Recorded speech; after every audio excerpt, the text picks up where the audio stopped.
వడివడిగా అడుగులేస్తున్న దేశ ఆర్థిక వృద్ధిలో ఈ ఏడాది వ్యవసాయ రంగం కీలకంగా మారబోతోంది.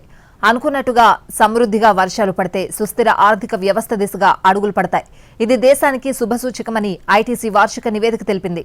ఈ ఏడాది భారత ఆర్థిక వ్యవస్థ ఆశించినంత వృద్ధిని నమోదు చేసే అవకాశాలు పుష్కలంగా కనిపిస్తున్నాయి.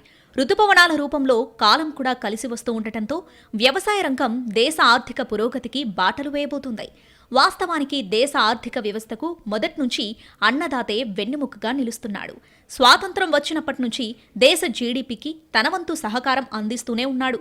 యూకే, యుఎస్ఏ వంటి అభివృద్ధి చెందిన దేశాల జీడీపీలో వ్యవసాయ రంగం వాటా కేవలం 3%.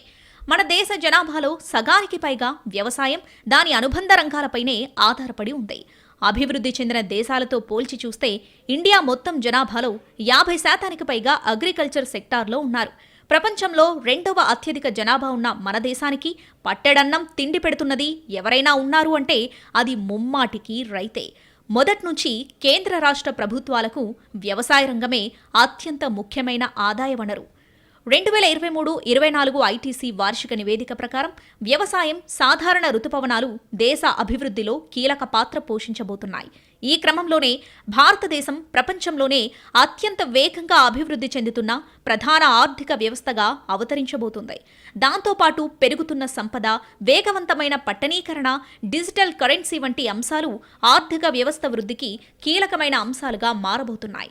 ఫిజికల్, డిజిటల్, పబ్లిక్ ఇన్ఫ్రాస్ట్రక్చర్, తయారీ రంగంలో పోటీ, పరోక్ష, ప్రత్యక్ష పన్నులు, ఆర్థిక సంస్కరణలు, ఈజ్ ఆఫ్ డూయింగ్ బిజినెస్ ను ప్రోత్సహించడానికి ప్రభుత్వం చేపట్టిన చొరవ దేశాన్ని తిరుగులేని ఆర్థిక శక్తిగా నిలబెడుతున్నాయి.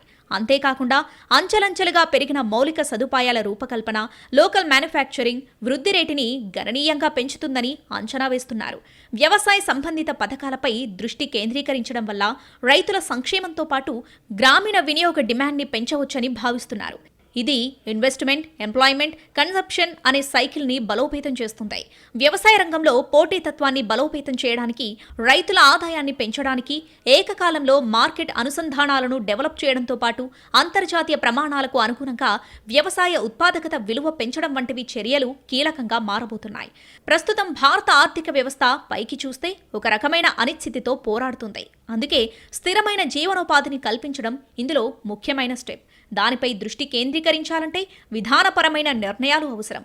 అవన్నీ ఆర్థిక వ్యవస్థకు శుభసూచకమని ఐటీసీ వార్షిక నివేదిక తెలిపింది. మార్చి దాకా కూడా ఈ ఆర్థిక సంవత్సర కాలంలో వృద్ధి రేటు సస్టైన్ అవుద్దని, అంటే ఆర్థిక వృద్ధి కొనసాగుతుంది అని చెబుతున్నారు. అయితే ఆర్థిక వృద్ధి నిజానికి ఉందా అనేది ప్రశ్న. ఇప్పుడు కొనసాగటానికి ఆల్రెడీ ఇప్పటికీ ఆర్థిక వృద్ధి బాగుందా అనేది ప్రశ్న. బాగుందా అనేదానికి పారామీటర్స్గా చూడటానికి వీళ్ళు ప్రధానంగా తీసుకుంటుంది ఏంటంటే సుమారుగా 8%, 7.2 కొంతమంది లెక్క. ఈ ఒక రేంజ్లో ప్రపంచంలో చాలా దేశాల కంటే జీడిపి వృద్ధి రేటు చాలా ఎక్కువ ఉంది భారతదేశంలో. కాబట్టి వృద్ధి రేటు ఉందనే దాని లెక్కల ప్రకారంగా ఇది సస్టైన్ అవుద్దని చెబుతున్నారు.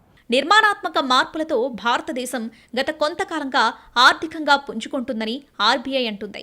స్థిరమైన పద్ధతిలో 8% జీడీపీ వృద్ధి వైపు దేశం పయనిస్తున్నదని గవర్నర్ శక్తికాంత దాస్ అన్నారు. గత 3 ఏళ్లలో దేశ సగటు వృద్ధి 8.3గా నమోదైందన్నారు. ప్రస్తుత సంవత్సరం 7.2% వృద్ధిని అంచనా వేస్తున్నామని తెలిపారు. గత ఆర్థిక సంవత్సరంలో భారత ఆర్థిక వ్యవస్థ ప్రపంచ వృద్ధిలో 18.5%కి ఎగబాకిందని గుర్తు చేశారు. అయితే ఇదేం పెద్ద విషయం కాదని, ఇంకా సాధించాల్సింది చాలా ఉందని చెప్పుకొచ్చారాయన. గత 3 సంవత్సరాలలో ఈ వృద్ధికి ప్రధాన కారణం చేపట్టిన నిర్మాణాత్మక సంస్కరణలే అంటున్నారు. ముఖ్యంగా జీఎస్టీ. ఇది ఇతర ఆర్థిక వ్యవస్థల కంటే చాలా వేగంగా స్టెప్ బై స్టెప్ సస్టైన్ అయిందన్నారు. జీఎస్టీ పన్ను వసూళ్లు నెలకు 1.7 లక్షల కోట్లకు చేరుకోవడం అందుకు ఉదాహరణగా పేర్కొన్నారు ఆర్బీఐ గవర్నర్. 2016లో ఆర్బీఐ చట్టానికి సవరణ చేయడం, దివాలా, అనువైన ద్రవ్యోల్బణం, టార్గెటింగ్ ఫ్రేమ్వర్క్ లాంటివి దేశ ఆర్థిక వృద్ధికి సాయపడ్డాయని తెలిపారు. The Indian economy in the last financial year 23-24 contributed to 18.5% of global growth. That is 18.5% of global growth was driven by India's growth. It's no mean achievement. It was much lower 7 or 8 years ago. And I think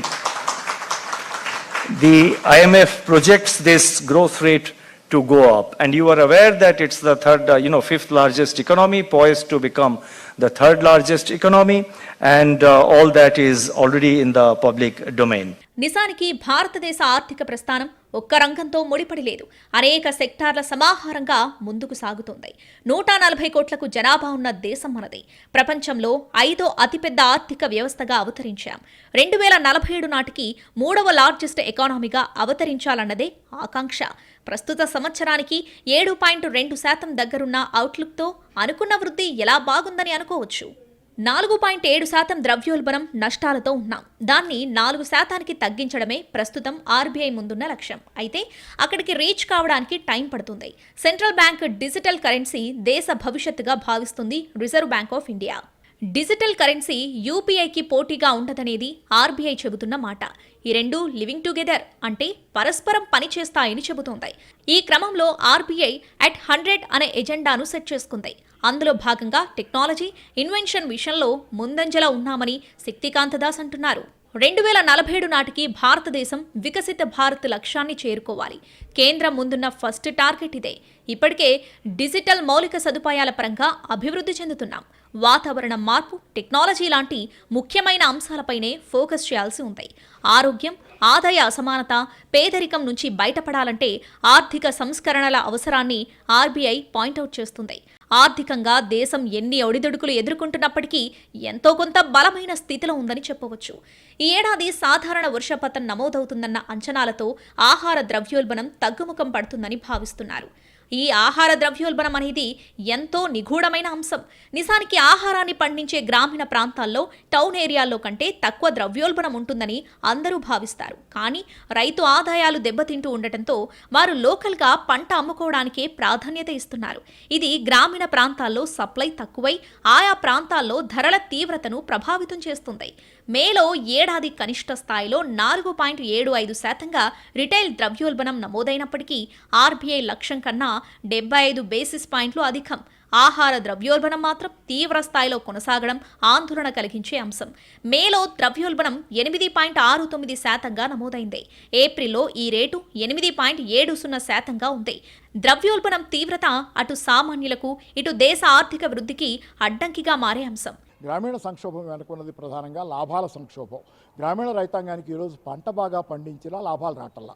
పంట వస్తుంది చేతికి, కానీ అమ్ముకుంటే లాభాలు రాకపోతే నష్టాలు వస్తే వాళ్ళు అప్పుల పాలవటం తప్పితే వ్యవసాయం చేయలేని స్థితి ఉంది. ఏదేమైనా జూలై, ఆగస్టులో సాధారణ వర్షపాతం నమోదు కాకపోతే తీవ్ర ద్రవ్యోల్బణం తప్పదనే సంకేతాలు వినిపిస్తున్నాయి. ధాన్యాగారాల్లో గోధుమలు, పుష్పధాన్యాల నిల్వలు పడిపోతున్నాయి. తగిన వర్షపాతం నమోదు కాకపోతే 2024లో ఆహార ఒత్తిడి 2023 కంటే అధ్వానంగా ఉండవచ్చని అంచనా వేస్తున్నారు. జూన్లో వర్షాలు సాధారణం కంటే 17% తక్కువగా నమోదయ్యాయి. జూలైలో కాస్త పుంజుకున్నాయి. దక్షిణాది కంటే ఉత్తరాదిన అనుకున్నంత వాన పడుతుంది. సౌత్ కూడా కవర్ కావాల్సిన అవసరం ఉంది. సీజన్ ముగిసే నాటికి దేశమంతా అనుకున్నంత యావరేజ్ వర్షం పడితే ద్రవ్యోల్బణం పడిపోవచ్చు. ధరలు నిలకడగా ఉండే విధంగా స్థిరత్వాన్ని సాధించగలిగితే దేశ ఆర్థిక వృద్ధి సాధనకు పటిష్టమైన పునాదులు పడ్డట్టే.